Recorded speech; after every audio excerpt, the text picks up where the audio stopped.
Schedule ప్రకారం ఎన్నికల తేదీకి వారం రోజుల ముందే అరుణాచల్ ప్రదేశ్లో బీజేపీ 10 అసెంబ్లీ స్థానాలను గెలుచుకుందని ముఖ్యమంత్రి పెమా ఖండు ప్రకటించారు. నామినేషన్ ఉపసంహరణ గడువు ముగియడంతో CM Pema Khandu, deputy CM Chowna మొయిన్తో పాటు మరో 8 మంది ఏకగ్రీవంగా ఎన్నికయ్యారు.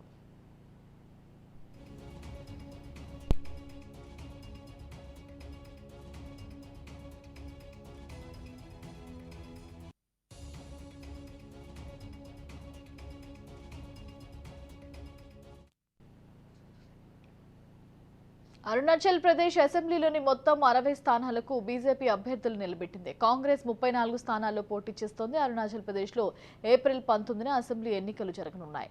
ఓవరాల్గా ఇదే అంశానికి సంబంధించి మరింత సమాచారం మా ప్రతినిధి స్వప్న అందిస్తారు. ఎలక్షన్సే లేకుండా కౌంటింగే జరగకుండా 10 అసెంబ్లీ స్థానాలను గెలుచుకుంది బీజేపీ. ఎక్కడ ఎలా అంటారా? అరుణాచల్ ప్రదేశ్లో ప్రస్తుతం అరుణాచల్ ప్రదేశ్లో బీజేపీ స్వింగ్ కనిపిస్తుందని చెప్పాలి. మొత్తం 60 అసెంబ్లీ స్థానాలకు సంబంధించి 10 అసెంబ్లీ స్థానాల్లో కాంగ్రెస్ ఈవెన్ అభ్యర్థులను కూడా నిలపలేకపోయింది. దీనికి కారణం బీజేపీకి సంబంధించి మనం చూసుకుంటే, ఎందుకంటే ఈశాన్య రాష్ట్రాలని కాంగ్రెస్ పూర్తిగా నెగ్లెక్ట్ చేసింది. బీజేపీ పూర్తి స్థాయిలో ఏ విధమైనటువంటి అభివృద్ధి జరగాలో అదంతా కూడా బీజేపీ చేసింది. అక్కడ ఉన్నటువంటి రోడ్లు కానీ, రైల్వేకి సంబంధించి కానీ, లేదా ఎక్కడెక్కడో ఉన్నటువంటి ప్రాంతాలను కలిగి చేస్తూ అక్కడ ట్రాన్స్పోర్ట్ సదుపాయం కానీ, అక్కడ ఉన్నటువంటి ప్రజలకు మెరుగైన సదుపాయాలు బీజేపీ కల్పించింది. అందుకనే బీజేపీ వైపు ప్రజలు ఉన్నారు. ఇది బీజేపీ వాయిస్. అయితే ఈ 10 స్థానాల్లో కాంగ్రెస్ అభ్యర్థులను ప్రకటించకపోవడానికి ప్రధాన రీజన్, ఇప్పుడు తెలంగాణలో బీఆర్ఎస్ పరిస్థితి ఎలా ఉందో అరుణాచల్ ప్రదేశ్లో కాంగ్రెస్ పరిస్థితి కూడా అలాగే ఉంది. మొత్తం సిఎల్పీకి సంబంధించి గతంలోనే, అంటే దాదాపు 3-4 సంవత్సరాల క్రితమే సిఎల్పీకి సంబంధించి కాంగ్రెస్ సిఎల్పీ పూర్తిగా కూడా బీజేపీలో విలీనం అయిపోవడం జరిగింది. దానికి కారణం ఏంటంటే కాంగ్రెస్ నెగ్లెక్ట్ చేసింది. బీజేపీ అయితే మళ్ళీ అధికారంలోకి వస్తుంది, తమకున్నటువంటి రాజకీయ ప్రయోజనాలు చూస్తే ఇదైతే బెటర్ అని చెప్పేసి వచ్చేయడం జరిగింది. ఇదంతా కూడా రాహుల్ గాంధీ యాత్ర కొనసాగుతున్నటువంటి సమయంలో జరిగింది. ఓవైపు రాహుల్ గాంధీ అరుణాచల్ ప్రదేశ్లో యాత్ర కొనసాగిస్తున్నారు, జోడో యాత్ర. ఈ టైంలోనే అక్కడ ఉన్నటువంటి ముఖ్యమంత్రి, కాంగ్రెస్ ముఖ్యమంత్రి క్యాండిడేట్తో సహా మిగిలిన వాళ్ళందరూ, అంటే కీలక నేతలు, ముఖ్య నేతలు అందరూ కూడా వెళ్ళేసి బీజేపీలో జాయిన్ అవ్వడం జరిగింది. నిజం చెప్తే అరుణాచల్ ప్రదేశ్లో అప్పటి వరకు బీజేపీకి అంత పెద్ద గుర్తింపు ఉన్నటువంటి పరిస్థితి ఏం కాదు. దాదాపు 6-7 సార్లు కూడా అక్కడ కాంగ్రెస్ అధికారంలో ఉన్నటువంటి పరిస్థితి. అయినప్పటికీ కూడా బీజేపీకి సంబంధించి డెవలప్మెంట్ ఎక్కువగా జరిగింది.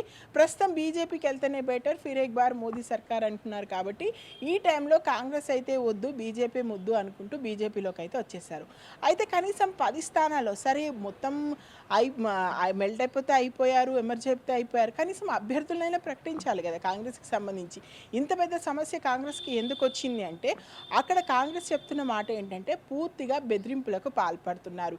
ఎవరైనా క్యాండిడేట్గా నామినేషన్ చేస్తే వాళ్ళని చంపుతామంటున్నారు, వాళ్ళ మీద బెదిరింపులకు పాల్పడుతున్నారు. మేమంటే దాదాపు ఒక స్థాయిలో ఉన్నటువంటి నాయకులంతా కూడా ప్రస్తుతం బీజేపీలో ఉన్నారు. మిగిలిన వాళ్ళంతా చిన్న చితక నాయకులు ప్రస్తుతం కాంగ్రెస్లో ఉన్నారు.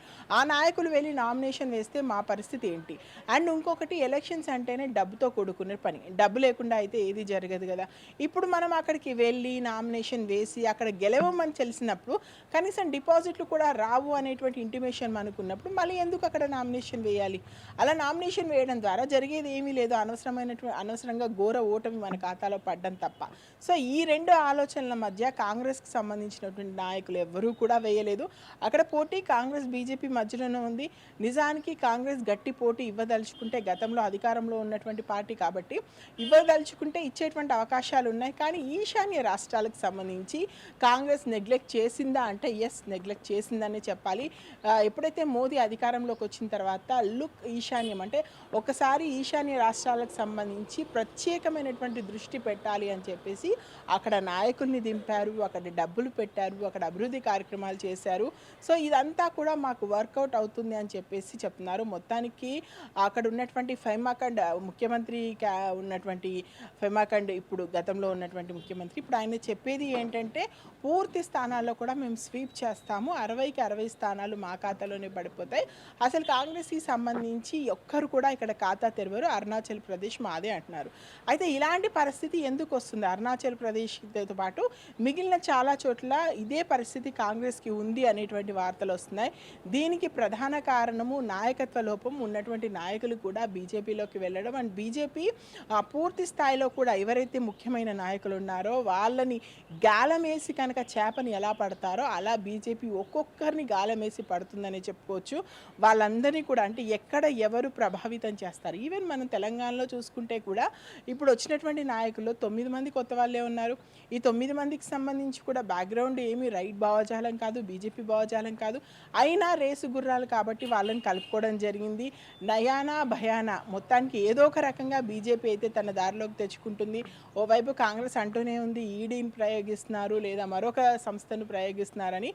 ఏమి అన్నా బీజేపీ మాత్రం అవేం పట్టించుకోవట్లేదు. ఎన్డీఏకి సంబంధించి 400 టార్గెట్ మేము రీచ్ అయి తీరుతాము. రాజ్యాంగానికి సంబంధించి కానీ లేదా దేశ ప్రగతికి సంబంధించి కానీ కొన్ని అద్భుతమైనటువంటి మార్పులు చేయాల్సి ఉంది. ఆ మార్పులు మాతోనే సాధ్యం కాబట్టి మాకే ఓటు వేయండి అని బీజేపీ చెప్తుంది. సో అరుణాచల్ ప్రదేశ్ లాంటి పరిస్థితి మిగతా రాష్ట్రాల్లో కాంగ్రెస్కి రాకుండా ఉండాలంటే ముందు జాగ్రత్త చర్యలు తీసుకోవాల్సినటువంటి అవసరమైతే మనకు కనిపిస్తుంది. చాలా చాలా చాలా తక్కువ ఓట్ బ్యాంకింగ్ని ప్రస్తుతం కాంగ్రెస్ మనకు అన్ని రకాలుగా చూస్తుంది. అండ్ ఫైనాన్షియల్గా కూడా పూర్తిగా బ్లాక్ చేసినటువంటి పరిస్థితి. నాయకులందరినీ ఓవైపు ఫైనాన్షియల్గా బ్లాక్ చేస్తున్నారు, మరోవైపు ముఖ్య నాయకులందరినీ లాక్కుంటున్నారు, మరోవైపు బెదిరింపులకు పాల్పడుతున్నారు. ఇలాంటి సమయంలో ధర్మయుద్ధం చేయట్లేదు బీజేపీ. అలాంటప్పుడు మేమేం యుద్ధం చేస్తామని కాంగ్రెస్ మాట్లాడుతున్నా ఇవన్నీ కూడా ఓడిపోయే వాళ్ళు మాట్లాడేటువంటి మాటలు, చావలేని వాళ్ళు మాట్లాడేటువంటి మాటలు. బీజేపీ మరొకసారి అధికారంలోకి వస్తుంది, మోదీ నెక్స్ట్ మళ్ళీ పీఎం కాబోతున్నారని చెప్పేసి బీజేపీ అంటుంది. సో ఓవరాల్గా మాత్రం అరుణాచల్ ప్రదేశ్కి సంబంధించి బీజేపీకి స్వింగ్ అయితే కొనసాగుతున్నది. దీన్ని ఇంకా ఇలాగే కంటిన్యూ చేస్తామని చెప్పేసి ఫైమా కూడా చెప్పడం జరిగింది. ఓ టు స్టూడియో.